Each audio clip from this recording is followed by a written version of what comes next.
Hello guys, this is 12th Harbinger and welcome to my channel. In this video, I am going to give you some tips and guide to clear the new 4.2 Abyss 12. I will also mention the best teams to use for this Abyss cycle at the end of this video, so make sure to watch it till the end. Without any further ado, let's jump right into it. Before starting with the guide, I would like to mention the current Abyss blessing. Basically what it does is whenever a character's HP increases or decreases, you will get a stack. And after reaching 12 stacks, you will unleash a shockwave dealing damage.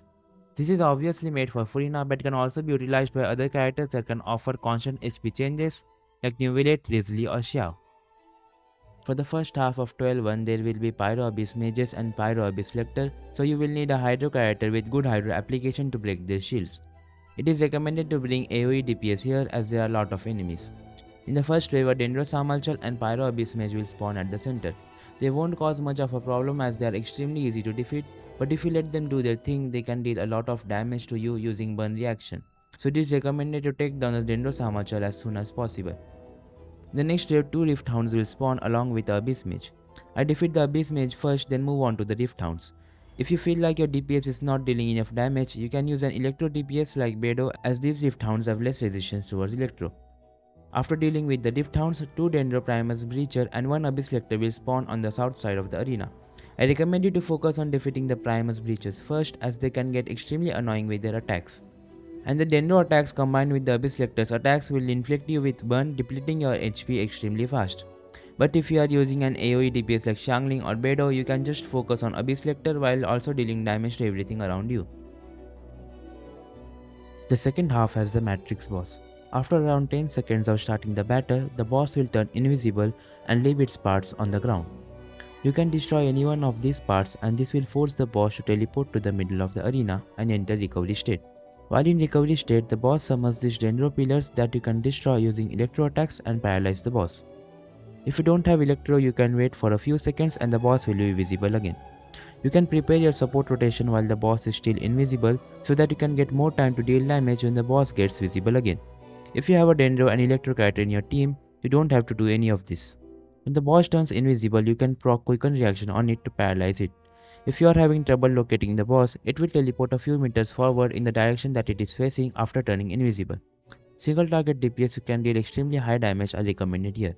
Using teams that can cause Quicken Reaction can help you clear this boss faster. In the first half of the second chamber, 4 enemies will spawn at the center of the arena.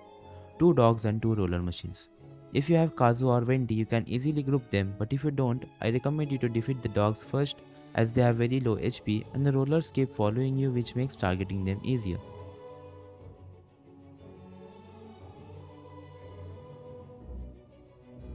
In the second half, 1 male and 1 female mecha enemy will spawn. Target the male enemy first as it maintains a distance from you. The female one keeps following you, so targeting the male mecha enemy first will let you group them together. The next wave will spawn 3 enemies at the south of the arena. Here, if you are using an AoE DPS, you can defeat the spiders while focusing on the bigger enemy. I recommend you to take care of the spiders first as the bigger enemy moves a lot, so defeating the spiders first will let you focus on the bigger enemy. The second half has a Jade Plume Terrestrum or the Dendro Chicken if you like to call it that way. This boss is extremely easy. It has high Dendro resistance, so you would want to avoid using a Dendro DPS if you have trouble defeating this boss. You can paralyze this boss by filling the Fury meter that you can see under its HP bar. This meter can be filled by triggering Quicken, Spread or Aggravate reactions on the boss. After the boss enters Fury state, it will either charge at you, or swing its head, or will shoot some spores towards you and then will get paralyzed for few seconds. During this state, the boss has 25% decreased resistance to every element. Any team works here as long as you can deal enough damage, but if you have trouble clearing it, you might consider using an aggravate team comp. If you are liking this video so far, please consider liking and sharing this video, subscribe to my channel and hit the notification bell to stay updated. In the first half of the last chamber, 2 Fatu agents will spawn towards the south and 2 Kairagis at the center. If you have a crowd control unit, you can easily group them together. But if you don't, I recommend you to focus on finishing the Fatu agents first. I start by pushing one Fatu agent towards the other one. You can do this either with a charge attack, usually with a sword character, or the Fatu agent will jump back on its own. The Kairagis will also dash towards you, which makes it easier for you to deal damage to multiple targets. The Fatu agents have lower HP pool, so defeating them first won't take much time. Try to defeat them before they can get their shields to save some time. For the Kairagis, try defeating both of them together, or defeating only one of them will make the other one heal himself and get immune to any crowd control and freeze. So try to defeat them together if possible. After finishing the first wave, two Abyss Lectors will spawn, one at the right and one at the left of the arena. To group them together, go to the extreme right or left of the arena towards the wall depending on your position. The Abyss Lector that is far away from you will start coming towards you. As you can see, the Abyss Lectors are now grouped together, so you can now easily defeat them. If you are using a single target DPS like Yoimiya, you can just focus on defeating each one of them individually. However, I recommend AoE DPS here to make clearing the enemies much easier and faster. You might take a bit more time here due to the shields of Abyss Lectors, but the second half of this chamber is quite easy and can be done within a minute if you are using the right team. The only problem is that the boss deals very high damage, but it can be countered by using a good healer or shielder. You can stun the boss by hitting her with Pneuma attacks 3 times when you see a dark glow around her body. This trick can be useful when using a Pneuma aligned DPS like Line or Neuvillette. Single target DPS are recommended here. Now moving on to the teams. The first half of all the chambers is made for AoE DPS and the second half for single target DPS.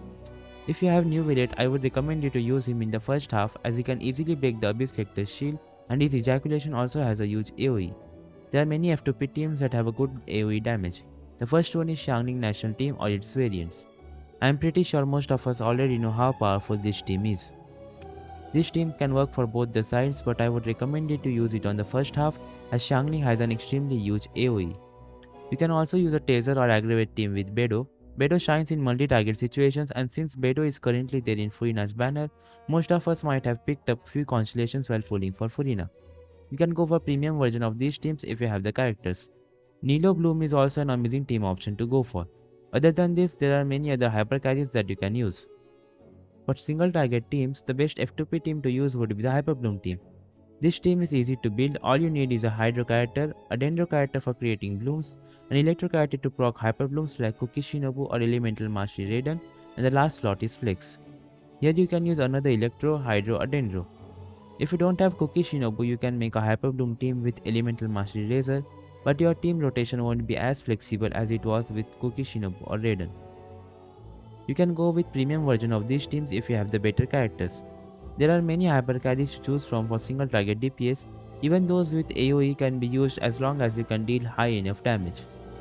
If you have Furina and want to know more about her teams, I've made a whole video on her teams where I discuss 19 best teams to use with her. Do check it out. Let me know in the comments how many stars you managed to get in this Abyss cycle. And that's all for this video. I hope this video was helpful. Make sure to like and share the video and subscribe for more Genshin Impact content. That's all for this video. Thanks for watching.